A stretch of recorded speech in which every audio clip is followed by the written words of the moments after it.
welcome back to my channel Java Android, and today's topic is about static import in Java. So let's start and let's know what is the static import. So let's get started.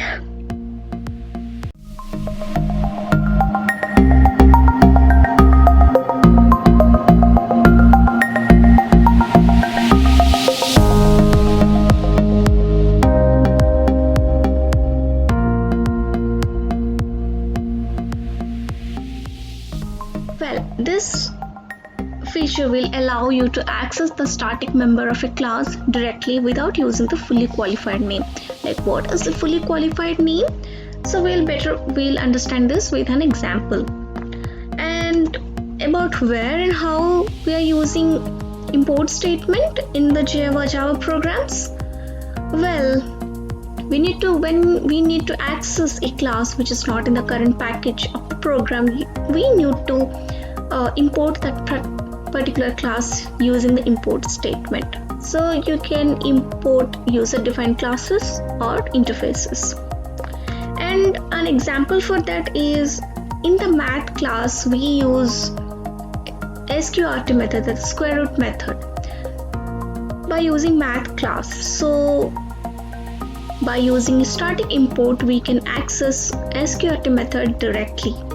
So this is a very handy and very helpful for every Java developer because it comes into our day-to-day life. And about what is the keyword used to import a class? Well, that is the keyword import itself. So you can use the import keyword to import a package, class or interface. So this is all about the theoretical part, and let's move to the example and let's move to the programming part so that we can understand what basically static import is and how we are using in class as well as and how we are importing the static methods. Well, here you can see I have taken a class whose name is named as static import, and you can see I have taken this statement system.out.println and I'm printing a statement.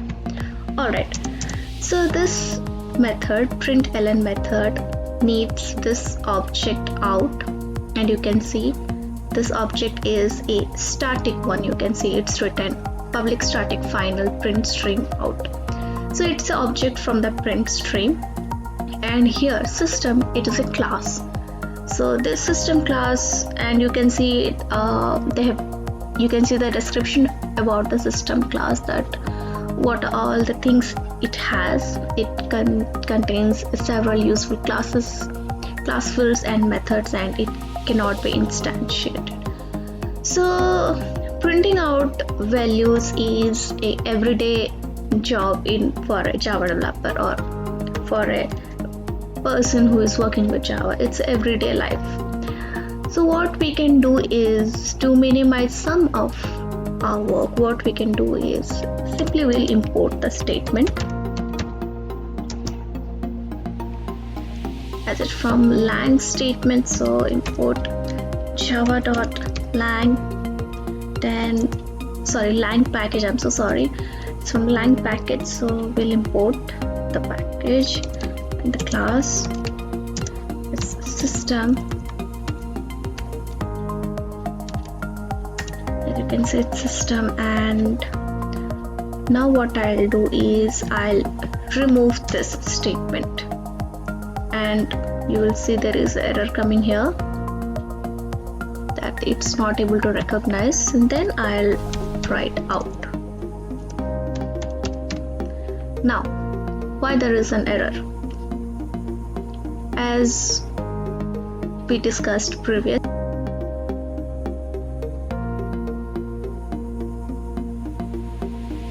from print statement, this was the object. So what we will do is we'll mention it as static, and here we go. You can see the error has been removed. Let's try to run it. Yeah, and there we go. Hello Java developers, you can see over here. And let's try to understand a different way as well.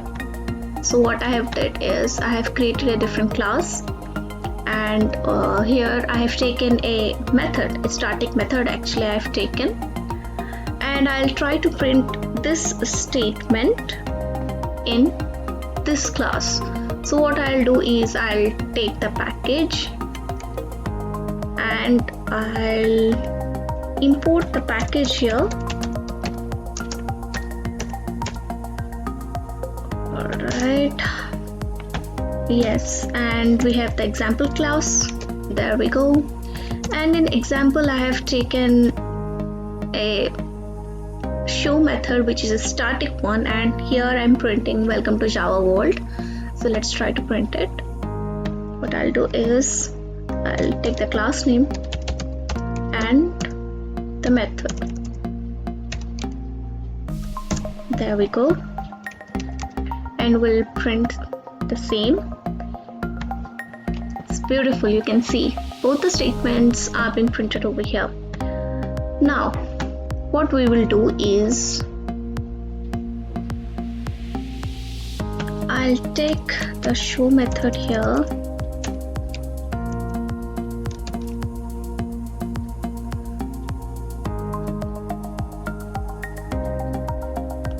what's wrong? The wrong is static. Alright, here you can see we have imported the static method as well,